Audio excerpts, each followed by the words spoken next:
El mismísimo Pablo Escobar Gaviria nombró a Sonia Sanginés de Atalá como la reina de la cocaína boliviana, una historia, pero por demás increíble en los años 80 en Bolivia, un documental en manos del Fauno Lúbrico, un canal que venimos siguiendo hace mucho tiempo, así que vamos. A comienzos de los años 80, Bolivia se convirtió en el mayor proveedor de cocaína del mundo. Un 80% de la pasta base que circulaba en el planeta tenía sello boliviano. En complicidad con el gobierno, la dictadura de ese momento.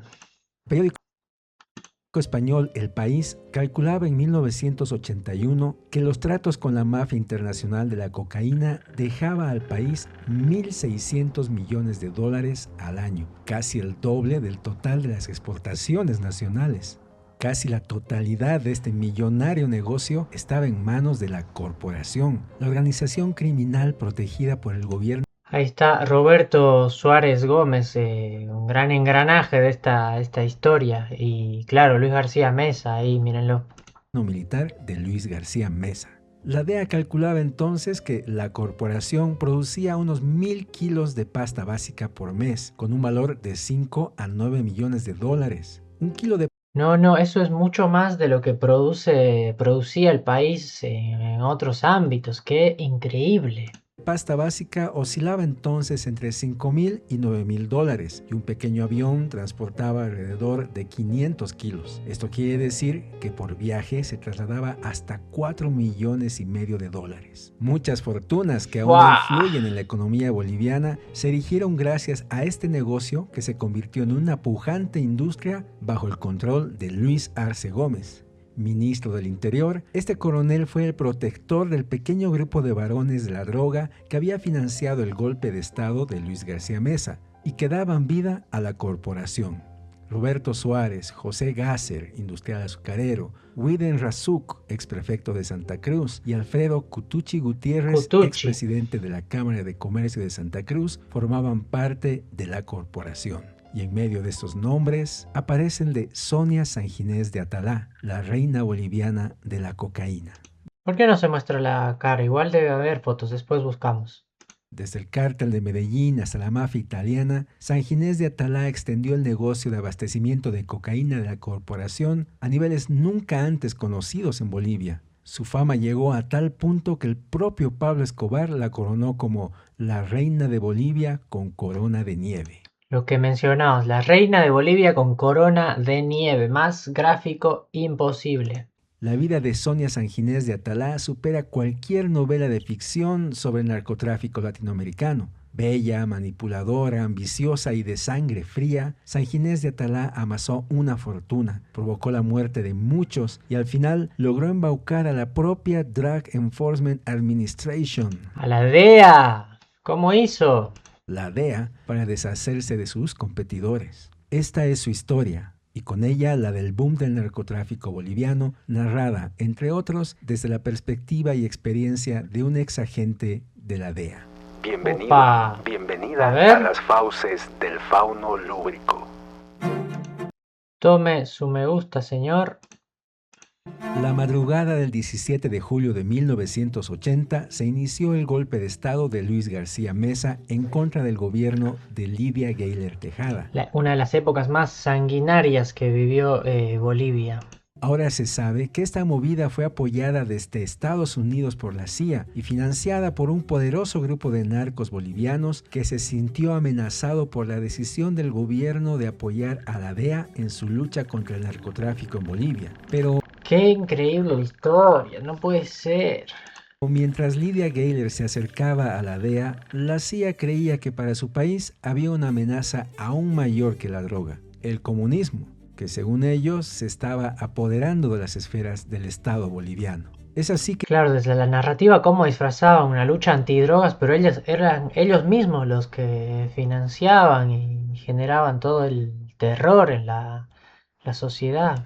A través de la Liga Anticomunista Mundial, la CIA se contactó en Bolivia con Edwin Gasser para luchar en contra de la amenaza izquierdista. Gasser era un miembro de esta organización y era padre de José Gasser e industrial, que años antes ya había apoyado el golpe del coronel Hugo Banzer Suárez. Todos estos hechos han sido documentados por el ex agente de la DEA Michael Levine y plasmados en los años 90 en su libro The Big White Lie, La Guerra Falsa en español. El libro que causó un remesón en Estados Unidos al afirmar que la lucha contra las drogas era una mentira y que las propias organizaciones gubernamentales gringas torpedeaban esta lucha, volvió a la agenda mediática el 2008, cuando el presidente boliviano de entonces, Evo Morales, mostró uno de los ejemplares del libro en pleno discurso cuando anunciaba su decisión de expulsar a la DEA de Bolivia. Claro, Bolivia en el primer mandato de Evo expulsa a la DEA. Qué decisión, que después trajo sus consecuencias. En una entrevista con Levine que realicé vía correo electrónico, el ex agente se mostró descontento ante la actitud que asumió el gobierno boliviano. Estoy seguro que ni el presidente Morales ni sus asesores leyeron el libro, porque de haberlo hecho hubieran expulsado a la CIA por haber apoyado el golpe de los narcomilitares y con ello confabulado en contra de la propia democracia boliviana. La DEA, en cambio, estaba tras la captura de estos criminales sin saber que estos eran piezas clave de la CIA en Bolivia. Michael Levine sabe de lo que habla. ¡Qué locura, qué locura! Uno de los agentes de la DEA más condecorados de la historia de Estados Unidos. Construyó su fama trabajando en 3 continentes como agente encubierto para la DEA durante 25 años. Su mayor logro, según él mismo señala, fue dirigir el operativo que terminó con el secuestro del mayor cargamento de cocaína en la historia de Estados Unidos hasta los años 80. Nada menos que 500 kilos de cocaína, con un valor en la época en las calles gringas de $100 millones. Ahí está Roberto Suárez, el capo de Bolivia en los 80s. El operativo lo encabezó Levine en Miami en mayo de 1980, 2 meses antes del golpe de García Meza. Claro. Esta captura fue el resultado de un trabajo encubierto que tomó meses y el trabajo de decenas de agentes encubiertos. La droga pertenecía al veniano Roberto Suárez, el rey de la cocaína boliviana, y había salido desde la estancia La Perseverancia en Santa Cruz. Años después, se sabría que la estancia pertenecía a Sonia Sanginés de Atalá. El operativo provocó un gran despliegue mediático en Estados Unidos y terminó con el arresto de los bolivianos José Gasser y Alfredo Cutucci Gutiérrez. Este último fue arrestado el mismo día del operativo por Levine, en Miami, tras 2 horas de permanecer dentro de un banco contando los $9 millones que había supuesto parte de la compra de los 500 kilos de cocaína. ¿Cómo haces para contar $9 millones? ¡Qué locura! El operativo resultó en un golpe duro para la organización de Roberto Suárez, quien puso precio a la cabeza de Levine, nada menos que $200,000. Sin embargo, a pesar del éxito del operativo y de las pruebas contundentes, el caso de narcotráfico más grande hasta entonces en Estados Unidos comenzó a desvanecerse. Unos días después... Mira, ahí está un relato de Michael Levine, el que escribió La Guerra Falsa, y el libro que se ve ahí atrás, The Big White Lie, La Gran Mentira Blanca. Eso salió en la prensa. Mira, esa es otra referencia, es un buen video para ver. Video La Guerra Falsa, fraude mortífero de la CIA y de la DEA. De todo el mundo, que eso fue el caso más grande en la historia de los Estados Unidos, pero lo que nadie en el mundo sabía fue que el fiscal de Florida, de Miami, Florida, soltó José Roberto Gasser en el acto, dejando caer todos los cargos. Y yo me puse a investigar, y yo me enteré en Argentina, mientras yo estaba trabajando en Argentina, de que la familia Gasser era bien vinculada con la CIA. La CIA, entre bastidores, para mí, fue apoyando a los traficantes. Y a la misma vez, la DEA del mismito gobierno estaba tratando de tumbar los traficantes. Eso para mí fue inconcebible. Gasser fue liberado por la supuesta inconcebible falta de pruebas. 4 meses después, Gutiérrez sería puesto en libertad bajo una fianza de $1 millón.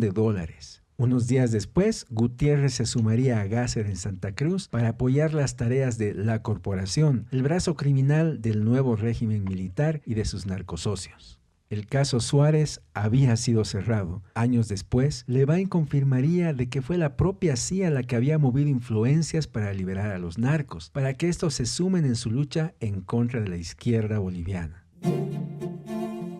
Tras el golpe de Estado en Bolivia, la administración de Jimmy Carter, torpedeada desde distintos frentes por la propia CIA, decidió suspender los $200 millones de ayuda que Estados Unidos daba a Bolivia, y en agosto de 1980 se cerraban las puertas de la DEA en el país. El ministro del Interior, Arce Gómez, acusó entonces públicamente a Carter de favorecer a los izquierdistas bolivianos y señaló que Carter sería el único culpable del incremento de droga en las calles de Estados Unidos. Internamente, claro, Arce Gómez y sus socios aplaudían de pie la medida. Lo cierto es que ningún kilo de cocaína salía de Bolivia sin que antes el coronel recibiera su comisión por permitirlo, una especie de impuesto que llegaba a los $1,000 por kilo. Mientras, el jefe de narcóticos de la policía, José Tito Camacho, recibía $300. Aquellos que se negaban a pagar la contribución terminaban con la droga incautada en la cárcel o muertos. Según los datos recogidos por Levine, durante los primeros meses del régimen, al menos 150 pequeños y medianos narcos sufrieron el castigo del régimen, lo que benefició tanto a la estructura gubernamental como a los varones de la cocaína que los financiaron. Según el testimonio secreto de Félix Milián Rodríguez ante la Comisión Kerry del Senado de los Estados Unidos, Roberto Suárez controlaba entonces el 90% de la cocaína en la superficie de la tierra. El miembro del cartel de Medellín y condenado por lavado de dinero, describió a Suárez como el narcotraficante más grande del planeta. Bolivia se ha convertido en el supermercado internacional de la droga, señalaba en 1981 un informe interno de la DEA. Pionero Bolivia, no se le puede decir nada. Aprovechando el monopolio de los aparatos de seguridad del Estado y el apoyo de los novios de la muerte, un grupo de mercenarios entrenados por el nazi Klaus Barbie, el carnicero de León, Arce Gómez se dedicó a eliminar a pequeños y medianos traficantes para adueñarse de la droga valuada en $millones. Pero vender...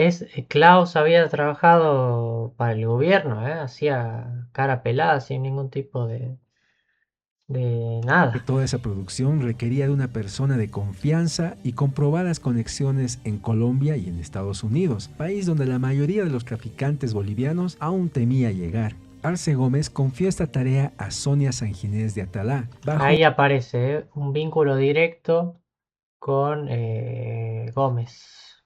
Una premisa: inundar de cocaína a Estados Unidos. Y la cruceña cumplió a cabalidad. De Santa Cruz, mira.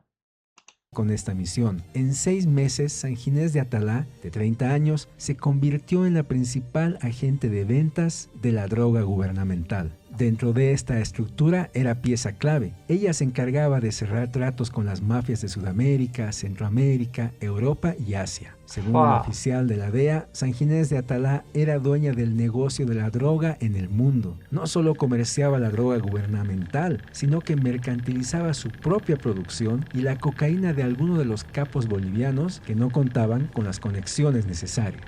Tan importante era Sanginés de Atalá para la provisión de materia prima para las mafias internacionales de la cocaína que, por ejemplo, el cártel de los hermanos Ochoa, una de las organizaciones criminales más fuertes que tuvo Colombia, solía esperar a la boliviana en el aeropuerto de Medellín con limusina, guardaespaldas y regalos. En Bolivia, Sanginés de Atalá era temida por los narcos. La protección de Arce Gómez se hacía evidente a través de los novios de la muerte. Y este hecho no es casual. Atalá había consolidado su relación con los militares los primeros días del golpe de Estado, cuando había cedido su mansión, ubicada al frente del lujoso Hotel Los Tajivos, para su uso como centro de detención y tortura. Sobre este tema, Levine recupera en su libro testimonios del juicio en Estados Unidos de 1984 en contra de los narcos Humberto Montero y Jorge Barón, quienes habían sido clientes de Sanginés de Atalá. Sonia era testigo clave para la fiscalía en contra de ambos narcos, y por ello la estrategia de la defensa se basó en el ataque a Sanginés de Atalá, sacando a la luz su privilegiada posición en Bolivia con el régimen militar, para así tratar de invalidar su palabra. El testimonio de Sonia en el juicio reveló que ella era capaz de mandar a asesinar y torturar a cualquier persona, Cuando Rolando Franco, un narco mediano, se negó a pagarle por la cocaína que le había comprado, acusando a Sonia de haberle entregado azúcar en vez de cocaína, ella decidió secuestrar a uno de los socios de Franco, Roberto Bernabé Suárez, hasta que, después de torturas, este terminó pagando el dinero. Sonia Sanginés de Atalá respondió así sobre el tema ante las preguntas del abogado defensor de uno de los narcos acusados en dicho juicio, David Finger. No le molestaba No andaba con vueltas, directo. que estos mercenarios que usted alojaba y alimentaba se dedicaran a torturar gente. Sí, pero no había nada que yo pudiera hacer. Usted tenía que alojarlos y alimentarlos a una parte del grupo, pues eran muchos. Antes de que tomaran y usaran su casa, usted llevó a Juan Carlos Camacho y Alberto Álvarez para que la recorrieran. Sí. ¿Y no es verdad que Camacho le dijo que le gustaba su casa porque estaba tan aislado que nadie escucharía los gritos de la gente? Sí. En el mismo juicio, Humberto Montero corroboró la importancia de Sonia Sanginés de Atalá en el mundo del narcotráfico. Había una especie de broma que circulaba sobre ella, que ella era la reina de Bolivia con una corona de nieve. El abogado de Montero remató: si la Estatua de la Libertad supiera que estamos haciendo de Sonia y Pachi residentes en este país, ella se postraría en lágrimas de su pedestal. ¡Wow! Sonia Sanginés de Atalá era una mujer hermosa, aunque no voluptuosa. Tenía la pinta de una profesora de kinder, según la descripción del agente de la DEA, Michael Levine. Con solo verla, nadie imaginaría que era una de las mujeres más temidas en los círculos de la mafia boliviana, y que decenas de muertes y torturas habían sido concretadas desde sus labios. Sanginés nació en Santa Cruz en el seno de una familia pobre. A los 14 años se casó con Walter Pachi Atalá y su vida se transformó. Corredor de autos, Pachi provenía de una poderosa, influyente y acaudalada familia cruceña. Walter Atalá había ocupado un puesto en el gabinete de Hugo Banzer, lo que le proporcionaba conexiones en el mundo político. Sonia contaba con 4 hijos y una vida de lujos que nunca había tenido. Sin embargo, no se sentía feliz, como lo confesó ella misma a Levine. Parafraseando, Levine narra en su libro: Pachi era corredor de autos y paraba de viaje en viaje. Yo ya estaba cansada de acompañarlo a sus viajes y también cansada de solo cuidar a los niños. Así que comencé a meterme al comercio importando televisores y radios desde Panamá. No estaba Emprendedora. metida en las drogas, pero por mis negocios comencé a conocer muchos que sí lo hacían. Después de que los militares tomaron el gobierno, el ministro me convocó para trabajar con él y yo acepté. El libro Narcotráfico y ¿Aceptó a qué?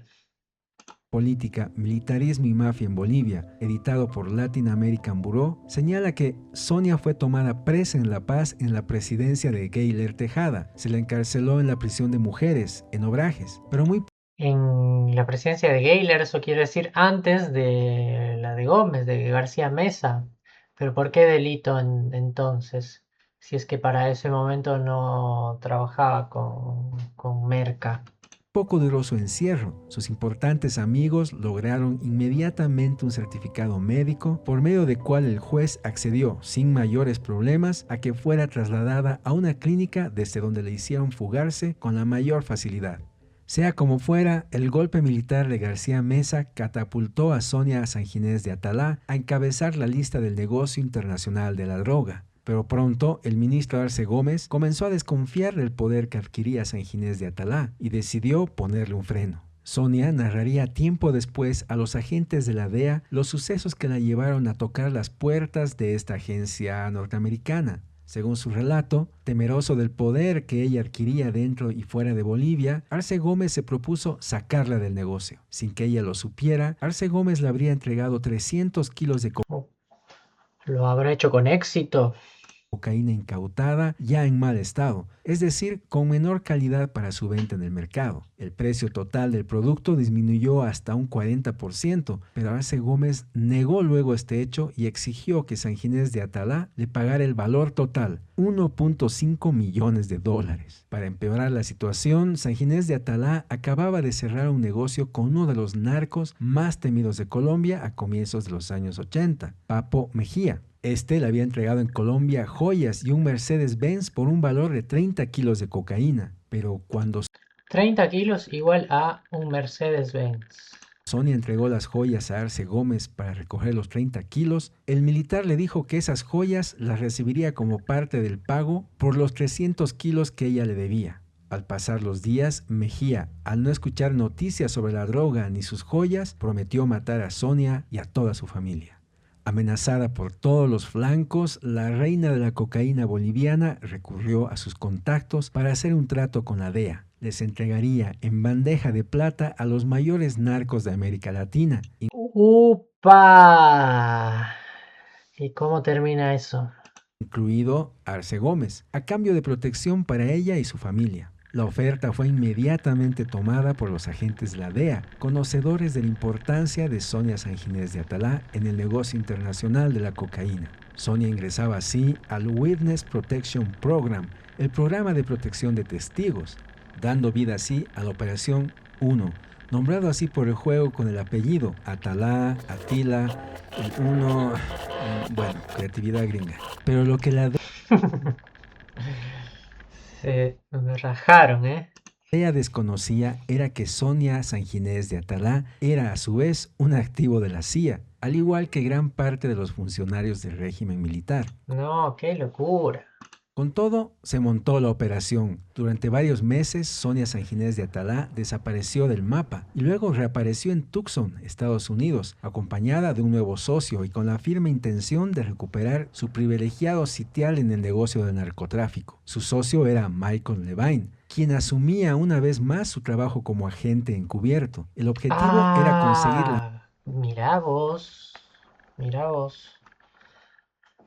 mayor cantidad de pruebas. Qué giro dramático, Para encarcelar a los capos sudamericanos y al mismísimo Arce Gómez. El operativo duró meses y es apasionante leerlo en el libro, pero no lo vamos a hacer en este video. Baste decir que como confidente de la DEA, Atalá ayudó a desmantelar varios grupos a los que anteriormente había servido como proveedora, lo que cantó el pajarito. tambaleó el negocio creado por la narcodictadura. Entre los narcos que cayeron en el operativo encubierto fue el colombiano Papo Mejía. Personalmente, Levine tenía un objetivo con esta misión y apuntaba a los narcos bolivianos, pero las cosas no saldrían como él esperaba. La Operación 1 se cerró intempestivamente sin haber logrado tocar a Arce Gómez. Muchas de las pruebas fueron destruidas, según explica Levine. La CIA debía proteger a su gente en Bolivia a toda costa, sin importar que estuvieran inundando Estados Unidos con cocaína. Muchas grabaciones obtenidas en la casa de Tucson desaparecieron. En ella los narcos colombianos daban los nombres de toda la cúpula militar boliviana envuelta en el negocio, señala Levine en su libro. Al final, protegidos por el programa para testigos, Sonia y toda su familia cambiaron sus nombres y desaparecieron una vez más dentro de Estados Unidos. Pero sin embargo, continuaron con su delictivo accionar. En diciembre de... Claro, no pueden salir, no se curan de espanto, no les da miedo nada. 1987, bajo los nombres falsos de Sonia y Walter Albrecht, ambos fueron detenidos en Texas tras una venta de cocaína. Sonia y Albert Todos los cargos en contra de ellos fueron abortados. Las investigaciones continuaron y se descubrió que eran los Atalá. Pero cuando la Corte de Apelaciones quiso abrir el caso, la pareja ya se había perdido entre las sombras de su verdadero imperio underground. Lo cierto es que Sanginés de Atalá utilizó a la DEA para deshacerse de sus competidores más cercanos y para amedrentar a aquellos que la amenazaban para seguir construyendo su imperio. Así lo concluye Levine, quien se retiró de la DEA desilusionado al constatar que la lucha contra el narcotráfico encarado por Estados Unidos es una gran mentira. Gran video del Fauno. ¿Conocías esta historia? Un capítulo más en este laberinto de todo lo que conlleva la polémica de la hoja de coca en Bolivia. ¿Conocías esta historia? Te leo en los comentarios. Conmigo va a ser hasta un próximo video. Chao.